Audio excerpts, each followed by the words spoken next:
오늘 하나님께서 우리에게 주시는 말씀은 마태복음 1장 18절로 25절 말씀입니다. 한 절씩 교독하시겠습니다. 예수 그리스도의 나심은 이러하니라. 그의 어머니 마리아가 요셉과 약혼하고 동거하기 전에 성령으로 잉태된 것이 나타났더니 그의 남편 요셉은 의로운 사람이라 그를 드러내지 아니하고 가만히 꿈꾸자 하여 이 일을 생각할 때 주의 사자가 현몽하여 이르되 다윗의 자손 요셉아 내 아내 마리아 데려오기를 무서워하지 말라. 그에게 잉태된 자는 성령으로 된 것이라. 아들을 낳으리니 이름을 예수라 하라. 이는 그가 자기 백성을 그들의 죄에서 구원할 자이심이라 하니라.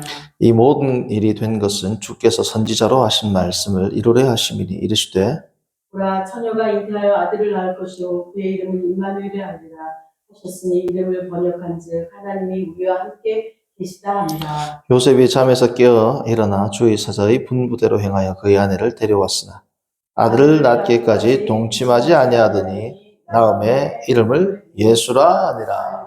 아멘. 오늘 말씀의 제목은 1 더하기 1은 1 더하기 1. 1 더하기 1은 2죠, 2. 그런데 성경의 원리는 어떠한지를 오늘 한번 살펴보겠습니다. 유대 사회에서 약혼이라 할 때는 오늘날 약혼과는 조금 의미가 다릅니다. 유대 사회에서 약혼은 결혼입니다. 결혼. 갑과 을이 이제 약혼을 했으면 남편과 아내로 불립니다. 사람들에게, 주위 사람들에게 저 약혼자다 이렇게 불리는 게 아니고 예를 들면 A의 남편, B의 아내 이렇게 불린단 말이죠. 그래서 약혼이 만약에 파기됐다. 그럼 어떻게 볼까요? 이혼인 겁니다. 이혼. 약혼이 파기됐으면 부부가 신방을 차리지 않아도 뭐예요? 이혼인 거예요. 그건. 유대 사회에서는. 자, 그런데 지금 한 남자와 한 여자가 약혼을 했습니다. 우리가 잘 아는 요셉과 마리아가 약혼을 했죠. 결혼을 한 겁니다. 지금으로 말하면. 그런데 어느 날 정천벽력 같은 소리가 들린단 말이에요. 참 정숙하고 현숙한 아내라 생각했던 마리아에게 뭐가 생긴 거예요? 임신했다는 소식, 이 청천벽력과 같은 소식이 들린 겁니다. 자, 이게 유대인의 관점에서 보면 어떨까요? 이제 결혼인데 아내가 간음을 한 거죠. 부정한 일을 저지르고 행음한 겁니다. 자, 유대 사회의 율법에 따르면 어떻게 돼요? 돌로 쳐 죽게 되는 거죠. 자, 그런데 요셉은 그렇게 하지 않고 조용히 관계를 끊고자 한 거. 그렇죠? 이 19절 보시면 그를 드러내지 아니하고 가만히 끊고자 했다. 왜요? 요셉의 성품이 어떤 사람이었기 때문에 19절을 보시면 의로운 사람이었기 때문에 그렇다. 의롭다라는 게 뭘까요? 의롭다.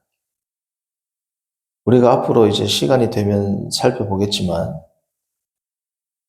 의와 정의는 조금 다른 개념입니다.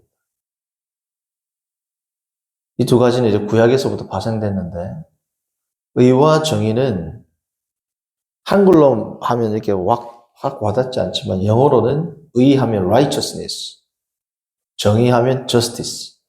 이 두 개가 중첩된 의미로 많이 등장하지만 엄밀하게 구별하자면 의는 righteousness는 히브리어로 체데크 혹은 체데카, 정의라고 불리는 justice는 히브리어로 미슈파트입니다. 이 두 개가 다르단 말이죠. 오늘은 이제 그걸 다루는 건 아니지만 다음에 시간이 있으면 그걸 다뤄볼 건데. 자, 원래 율법적인 정의는 어떻게 해야 돼요? 요셉이? 마리아의 죄를 물어서 돌로 쳐 죽여야 된단 말이죠. 그렇죠?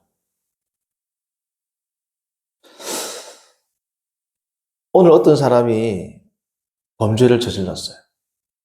범죄를 저질렀어요. 근데 그 사람을 법의 심판대에 세우지 않고 내가 조용히 덮는다. 그럼 저는 의로운 사람일까요? 불의한 사람일까요? 불의한 사람입니다. 도둑질하는 자, 간음, 요즘 간음은 죄가 아니니까 어쨌든 사회의 범법, 살인이라든지 도둑질이라든지 강도라든지 어떤 사람을 봤단 말이죠. 자, 그러면 그 사람의 죄를 덮어주면 저는 어떻게 돼요? 공범되죠, 공범. 자, 성경은 의롭다라고 합니다. 여기서 이제 정의와 의의 차이가 이제 나타나는 거죠. 성경은 요셉은 불의한 사람이다라고 한 게 아니라 의로운 사람이라고 했습니다. 자, 과거 유대인의 잣대로 보면 요셉은 불의한 사람이죠. 가늠한 여인을 돌로 쳐 죽여야 되는데 자기가 알고 감춰줬으니 율법을 어긴 거예요? 율법을 행한 거예요? 어겼죠. 성경은 요셉을 뭐라고 합니까? 의롭다라고 평가한다는 거죠. 이게 지금 이 부분이 오늘의 주제가 됩니다. 오늘의 핵심 메시지가 된다. 자, 그래서 오늘은 우리가 대개 성경을 오늘 구절을 볼 때 혹은 신약 성경을 볼 때 마리아의 성품에 많이 주목을 하는데 오늘은 19절 그의 남편 요셉은 의로운 사람이라에 먼저는 주안점을 두고 우리가 오늘 살펴보겠습니다. 자, 요셉의 의로움은 첫 번째 지혜로운 의로움이었습니다. 지혜로운 의로움. 자, 지혜로운 의로움인데 이 지혜로운 의로움 단순히 의로운 게 아니라 참 지혜가 있었죠. 근데 이 의는 긍휼의 의입니다. 긍휼의 의. 구약에서도 구약의 율법학자들이 잘 알았으면 오히려 예수님을 잘 알았겠죠. 구약 성경을 보면 모세가 지금 정확하게 본문이 생각이 나지 않는데 구약 성경을 보면 이스라엘 백성이 범죄를 했습니다. 범죄를 해가지고 다음에 제가 찾아서 어쨌든 구약 성경을 보면 명시적으로는 율법을 어긴 것처럼 보이지만 하나님의 이 율법의 정신이 흐르는 이 정신을 이행했을 때는 율법을 어긴 것으로 간주하지 않는 경우가 종종 있어요. 모세오경에 나옵니다. 그래서 모세가 그 백성들을 꾸짖는단 말이죠. 이렇게 너희들이 왜 하나님 앞에서 화목제물을 드리고 화목제물을 먹으라 그랬는데 왜 안 먹느냐라니까 한 사람이 정확히 기억이 안 납니다. 아론이었지 누군가가. 우리가 오늘 이런 날에 화목제를 먹는 것이 하나님 앞에서 기뻐하겠습니까? 라고 반문한단 말이죠. 명시적으로 보면 율법을 어겼는데 모세가 이를 듣고 기쁘게 여겼더라 이렇게 나옵니다. 그러니까 구약에서도 사실은 율법의 정신이 어떻습니까? 계속해서 녹아져 있는 거죠. 자, 10계명을 예를 들어 볼게요. 10계명, 첫 계명이 있죠. 1계명이 있죠. 마지막 계명이 있죠. 자, 1계명이 뭐예요? 너는 나 외에 다른 신을 내게 두지 말라. 10계명 전체는 하나님 한 분만 섬기는 것에 대한 내용입니다. 어찌 보면. 하나님 한 분만 섬기는 게 어떤 거냐? 1계명부터 10계명까지 써놓은 거란 말이에요. 하나님과 사람의 관계에 있을 때 너희는 이방 백성처럼 신을 그렇게 섬기지 마라. 5계명부터 10계명도 너희는 이방인들이 범하는 것처럼 그렇게 사회 관계를 행하지 마라. 나를 섬기는 백성답게 살아라. 그게 10가지 계명이죠. 그러니까 시작에서 벌써 전체 주제가 어떻습니까? 나오는 겁니다. 우리가 지금 출애굽기를 보고 있는데 다음에 기회가 되면 이 출애굽기의 이 율법들이 10계명을 다 풀어놓은 거란 말이죠. 자, 마지막 10계명이 뭐야? 너는 탐내지 마라. 너의 이웃의 소유를 뭐야? 탐내지 마라. 그의 아내나 그의 소유물이나 종이나 그리고 뭐 나귀나 짐승이나 어떤 것도 탐내지 말라는 거죠. 자, 그러면 첫 계명은 하나님을 어떻게 섬기는지에 대한 것이고, 마무리는 뭐예요? 탐심에 대한 거죠. 자, 탐심에 대한 것으로 마무리했다라는 것은 뭐냐 하면, 구약 성경도 행위에만 주안을 주목한 겁니까? 아니면 동기와 우리의 마음에 대해서도 주목한 거예요. 동기와 마음에 대해서도 주목한 거예요. 그런데 율법학자들이 이걸 잘못 보니까 다 율법을 뭐에 지금 국한했어요? 행위로만 국한했어요. 그래서 구약의 율법은 행위고 신약의 예수님의 복음은 우리의 마음과 동기까지도 살핀다라는 말, 이 이분법적 구조는 잘못됐어요. 구약에서부터 한 분 하나님을 섬기는데 어떻게? 너의 마음을 다해서. 그래서 쉐마 이스라엘을 보면 너의 마음과 목숨과 뜻을 다해서 사랑하라 나오지 않습니까? 마지막을 탐심으로 이야기한 것은 탐내지 말라는 것만 금한 게 아니라 살인하지 말라는 뭐예요? 남의 목숨을 탐내는 거죠. 결국은 간음하지 말라는 뭐예요? 남의 아내를 탐내는 거죠. 결국은 우상숭배는 뭐예요? 자신의 소유가 극대화되는 것을 탐내는 거죠. 그러니까 십계명은 크게 두 축입니다. 하나님을 어떻게 섬기느냐와 사람을 어떻게 섬기느냐 이렇게 볼 수도 있지만 하나님을 섬기는 자가 어떤 마음으로 섬겨야 되는지를 기록해 놓은 게 뭐예요? 십계명이고 모세오경이고 구약 율법이란 거죠. 우리가 신명기 보면 이런 구절이 나옵니다. 너희는 육신의 할례를 받지 말고 마음의 할례를. 마음의 할례를 받아라? 구약에서? 육신의 할례를 받아라라는 건 이해가 되지만 마음의 할례까지 받아라는 것은 구약에서 뭐예요? 그 마음과 동기와 사랑으로 그 율법을 실천하라는 것이 어떻습니까? 이미 깔려 있어요. 자, 요셉은 율법학자가 아니었지만 율법학자보다도 더 뛰어난 의로움을 가지고 있었습니다. 돌로 치지 않은 것이 명시적으로 볼 때는 어긴 것 같지만 뭐예요?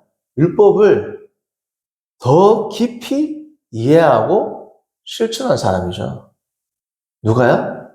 요셉이. 자, 마태복음 5장 20절에 보면 예수님이 뭐라고 하느냐? 이렇게 말씀하십니다. 내가 너희에게 이르노니 너희 의가 서기관과 바리새인보다 더 낫지 못하면 뭐라고요? 결코 천국에 들어가죠. 지금 요셉은 서기관과 바리새인의 의보다 어떻습니까? 더 나은 의를 행했습니다. 명시적으로는 어떻다고요? 율법을 어긴 것처럼 보일지 모르겠지만 성경의 평가는 서기관과 바리새인들보다도 훨씬 더 의로운 사람이었다라는 겁니다.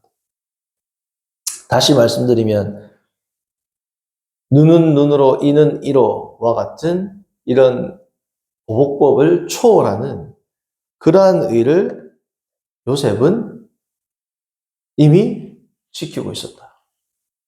두 번째,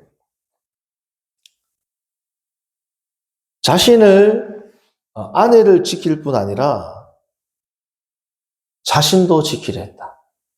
자, 돌로 치는 것으로부터 아내를 지켰죠?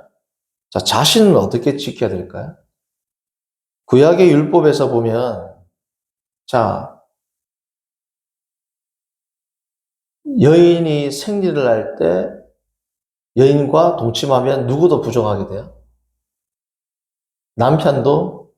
남편이라 할지라도 부정하게 됩니다. 구약율법에서는 더러운 것을 만지면 어떻게 돼요? 부정하게 되죠. 이걸 완전히 바꾼 분이 누구예요? 예수님입니다. 더러운 자를 만졌는데 예수님이 더럽게 되는 게 아니고 어떻게 돼요? 더러운 자가 깨끗게 되죠. 이러한 존재는 역사상 예수 그리스도밖에 없었던 말이죠. 그렇죠? 자, 그러면 요셉이 아내를 지켰습니다. 이거 됐어요. 그래서 제가 지혜로운 의로움이라는 거예요. 자기를 지켜야 돼요. 어떻게 해야 될까요? 아내가 이미 다른 사람에 의해서 더럽혀졌죠. 간음을 했으니까. 자신이 아내를 아무리 아끼고 사랑한다 한들 아내와 자기가 동침을 하면 이제 돼요. 왜 안 돼요? 자기가 더럽혀진단 말이에요. 그러면 해결책은 하나밖에 없습니다. 오늘 나왔던 것처럼 가만히 조용히 이 혼인관계를 끝내야 된단 말이에요. 정말 묘수죠. 아주 의로우면서 지혜로운 선택을 하게 된 겁니다. 자, 그런데 이게 사람의 지혜란 말이죠. 여기까지. 1 더하기 1은 뭐예요? 2다. 1 빼기 1은 뭐예요? 0이다. 이게 사람이 생각할 수 있는 한계란 말이에요.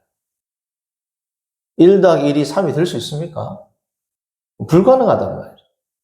사람의 요셉도 참 의롭고 지혜롭지만 여기까지가 인간적인 의, 인간적인 지혜, 인간적인 사랑의 뭐예요? 한계입니다. 한계. 자, 그런데 요셉이 이제 아내를 데리고 옵니다. 왜요? 오늘 말씀을 보시면 꿈을 꿨어요. 20절.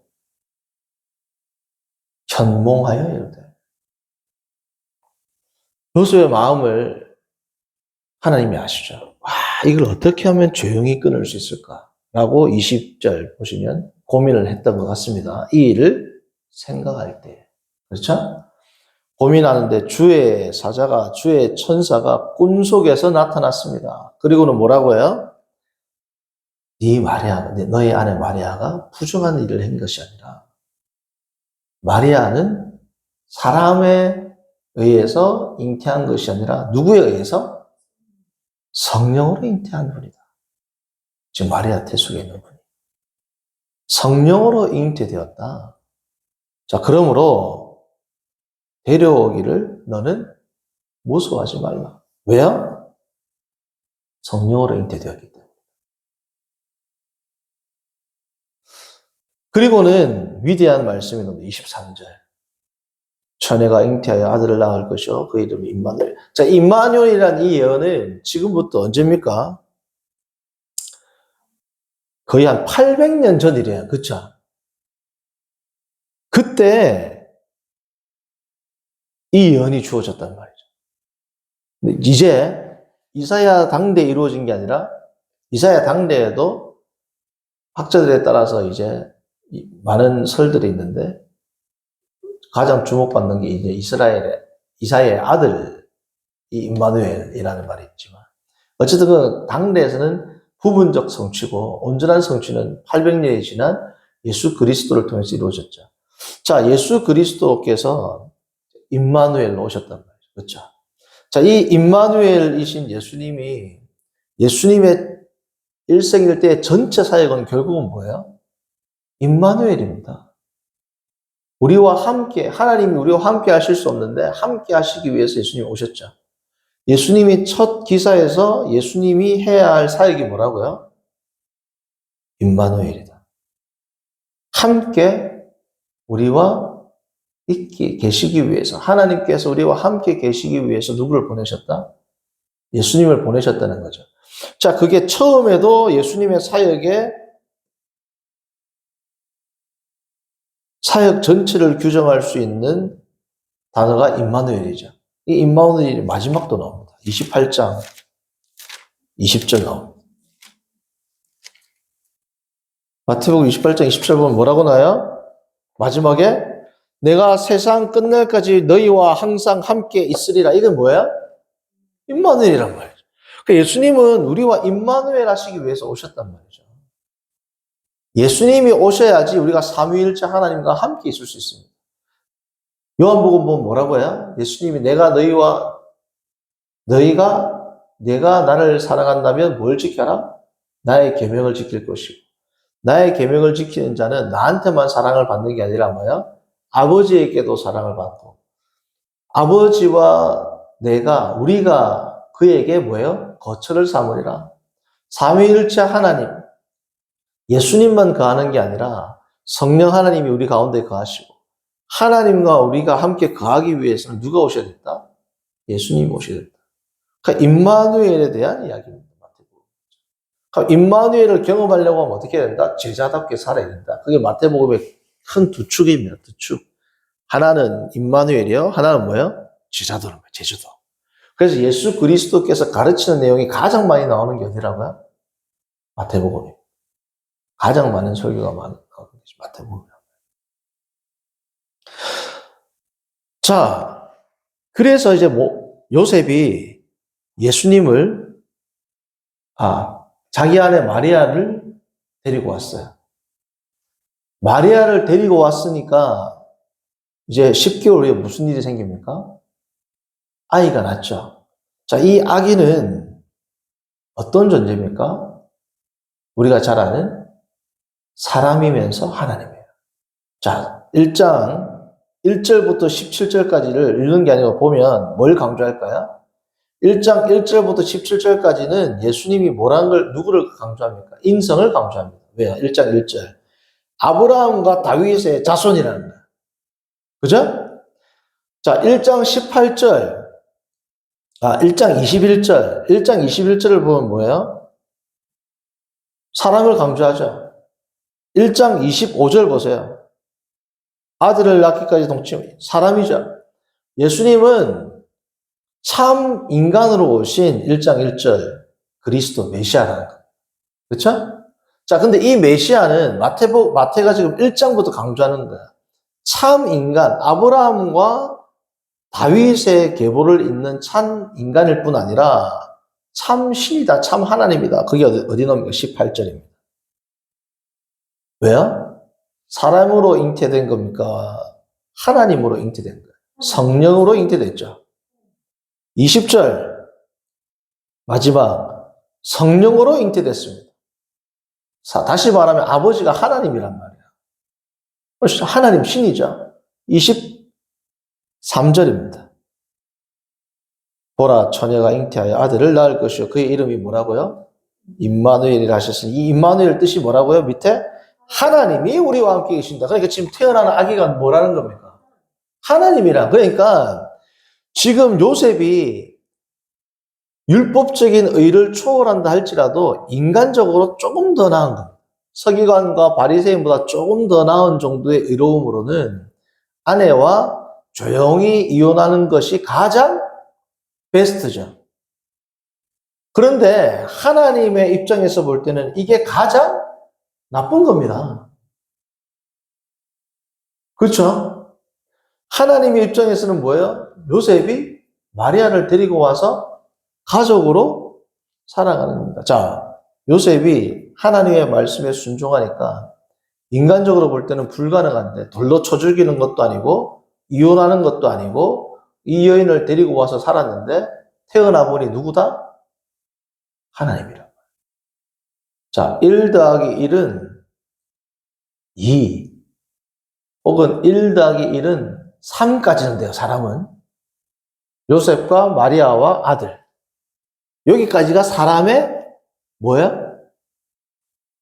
지혜, 인간이 알 수 있는 영역이란 말이에요. 근데 지금은 하나님이 하시는 일에 동참하니까 어떻게 된 겁니까? 1 더하기 1은 3이 아니고 1 더하기 1은 무한대가 되어버렸어요. 왜요? 하나님이니까. 하나님은 모든 수를 합한 것을 초월하는 무한대란 말이에요. 무한대. 1 더하기 1이 3이 되는 게 아니고 뭐 쌍둥이 나봐야 4겠죠. 1 더하기 1이 뭐가 된 거야? 무한대가 돼. 이 역사가 누구에게 일어난다? 5장 20절. 서기관과 바리새인의 의를 초월하는 자들에게 일어나는 일이다. 자, 그런데 서기관과 바리새인을 초월하는 의는 누구의 의입니까? 예수님의 의예요. 5장 10절을 봅니다. 의를 위하여 박해를 받는 자는 복이 있다 그랬죠? 산상수훈 마지막 팔복에. 자, 여기서 의는 뭐예요? 11절. 나로 말미암아입니다.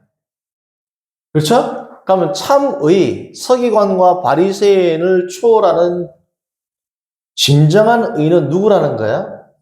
예수 그리스도란 말이야. 그러니까 서기관과 바리새인의 의보다 초월하는 의가 예수님의 의인데 서기관과 바리새인을 초월하는 의가 뭐냐? 그거를 이제 가르쳐 주는 게 5장 21절부터 뭐예요? 7장 27절까지란 말이에요. 우리가 잘 아는 산상수훈의 내용. 산상수훈의 예수 그리스도의 가르침이 결국은 뭡니까? 서기관과 바리새인의 의보다 뛰어난 게 뭐예요? 사람들이 모르겠죠? 그걸 설명하는 게 21절부터란 말이에요. 자, 요약하자면 요셉은 서기관과 바리새인의 의보다 조금 더 나은 정도까지는 할 수 있습니다. 인간적인 수단으로. 자, 그런데 하나님의 말씀에 순종하고 주님과 동행하면 어떻다? 서기관과 바리새인을 완전히 초월하는 의를 경험하는데 이 의를 경험하는 자에게 나타나는 잠재력은 어떻다라는 겁니까? 무한대란 말이에요. 무한대. 성도님들 지금 요셉은 혼사길이 막혔어요. 이제 이혼하면. 예수님이 태어나기 전부터 예수님과 함께 있는 사람들은 고난의 삶입니다. 예수님이 태어나기 전부터도 벌써 고난이야. 엄마도 고난이고 아버지도 고난이고 마리아도 죽을 위기에 갔잖아요. 우리가 누가복음을 보면 그걸 알려줍니다. 먼저 마리아한테 은혜를 받은 자여 네가 먼저 임신할 거다. 여인 중에 복되다. 이게 무슨 복인데? 여자가 결혼을 했는데 딴 사람 애를 베는 게 복입니까? 그런데 마리아는 그렇게 되기를 원한다 했단 말이에요. 그 고난에 기꺼이 동참하게 됐단 말이에요. 그렇죠? 요셉도 지금 고난에 기꺼이 동참하게 된 겁니다. 하나님의 역사를 예수 그리스도로 말미암는 하나님의 역사를 경험하는 것들은 인간적인 수단과 지혜와 그걸 하면 어느 정도 극복이 되고 어느 정도는 나아지겠죠. 개선은 되겠죠. 개선. 그러나 우리의 근본적인 문제, 우리의 근본적인 삶을 완전히 변화시키는 우리가 상상도 하지 못할 그러한 모습으로 바꾸어 가시는 분은 누구라는 겁니까? 하나님이시고 그 역사를 경험하는 자들은 누구라는 거야? 마태복음의 또 다른 한 축인 제자의 삶을 사는 겁니다. 제자의 삶을 산다는 것은 오늘 이 아버지, 어머니의 삶에서부터 벌써 드러나죠. 뭐야? 하나님의 말씀에 순종하는데 이 순종은 필연적으로 뭘 감당한다? 때로는 극심한 고난을 수반한다. 고통과 고난 가운데서도 주님의 뜻을 행할 때에 주님이 행하시는 것을 볼 수 있단 말이죠. 자, 하나님의 말씀대로 안 행하는데 하나님이 행해 주겠어요? 성도님들, 우리가 주님의 일을, 주님의 위대한 일을 경험하기 위해서는 어떻게 해야 됩니까? 주님이 가신 길을 가야 되겠죠. 주님이 가신 길은 예수님이 오시기 전부터 벌써 예수님의 제자들은 아버지하고 어머니지만 예수님의 제자겠죠, 결국은. 어떤 삶이다? 말씀 가운데 고난을 당당히 받아들이는 삶으로 살아갈 때에 1 더하기 1은 2, 1 더하기 1은 3, 1 더하기 1은 4, 1 더하기 1은 5. 이 정도가 아니라 1 더하기 1은 무한대의 삶을 살 수 있다. 살아간다. 살아갈 것이다. 이것이 오늘 말씀의 주제가 되겠습니다. 성도님들, 이번 한 주간도 주 안에서 당당히 말씀 가운데 세상과 맞서며 살아갈 때에 주님이 행하실 위대한 일들을 소망한 가운데 살아가는 저와 여러분들 되기를 바랍니다. 아멘. 걸어가신 하나님 아버지, 오늘 우리가 마태복음 1장 18절로 25절의 말씀을 통해서 주의 말씀 가운데 살아갈 때 어떠한 일들이 우리 가운데 생기게 될 것인지를 다시금 생각하게 하심을 감사합니다. 그 일이 우리가 생각하는 화려한 일과는 달리 고난의 일을 할지라도 그 고난과 어려움을 통하여 주님의 위대한 일들이 성취될 것을 믿음으로 고백하고 우리의 눈으로 보이거나 우리의 귀로 들리지 않을지라도 믿음의 눈과 귀로 오늘 하루도 이번 한 주도 주의 말씀에 반응하며 살아가는 모든 권속들 되도록 인도하여 주옵소서. 아멘. 예수님의 이름으로 기도합니다. 아멘. 아멘.